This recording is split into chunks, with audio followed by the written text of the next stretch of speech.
नमस्कार, मी किरण आणि आपण पाहताय Mumbai reporter news. Mumbai reporter news मध्ये आपलं सर्वांचं स्वागत. पाहुयात बातमी सविस्तरपणे. गिरणी कामगार म्हणजे मुंबईचा अविभाज्य घटक, पण ठाकरे राजवटीत त्यांची अपेक्षाच झाली. मिलच्या जागी मॉल उभे करणारे त्या मॉलमध्ये मराठी माणसाला, मिल कामगारांना काम दिलं नाही की त्यांच्यासाठी जागा आरक्षित ठेवल्या नाहीत. दुसरीकडे देवाभाऊंनी मात्र घर, हक्क आणि सन्मान दिला. मुंबई हे विसरणार नाही, असं भाजपा महिला प्रदेश अध्यक्ष आमदार चित्रा किशोर वाघ यांनी म्हटलंय. पाहूयात. एकेकाळी मुंबईमध्ये गिरणी कामगारांची शान होती. या मराठमोळ्या गिरणी कामगारांनीच मुंबई घडवली. मात्र कालांतराने गिरण्या बंद पडल्या आणि कामगारांचा संघर्ष सुरू झाला.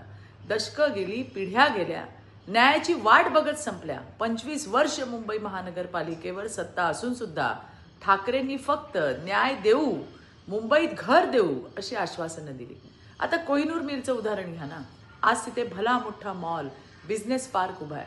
त्यामागे कोण आहे तुम्हाला माहिती आहेच. मुद्दा हा आहे की कोहिनूर स्क्वेअरमध्ये किती मिल कामगारांना किंवा त्यांच्या लेकरांना काम मिळालं, किती मराठी उद्योजकांसाठी कुठली राखीव जागा होती. आहे का उत्तर?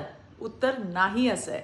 आणि दुसरीकडे मूळ मुंबईकर नसलेले देवाभाऊ मात्र गिरणी कामगारांसाठी देवदूत ठरले.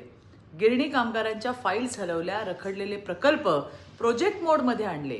सुमारे 15 ते 20 हजार गिरणी कामगारांना घराचं अलॉटमेंट, त्याच्या चाव्या मिळण्याची प्रक्रिया पुढे नेली. हे फक्त देवाभाऊंनाच जमू शकतं. धन्यवाद. जय हिंद, जय महाराष्ट्र. Arind Bansode, Mumbai reporter news, Mumbai.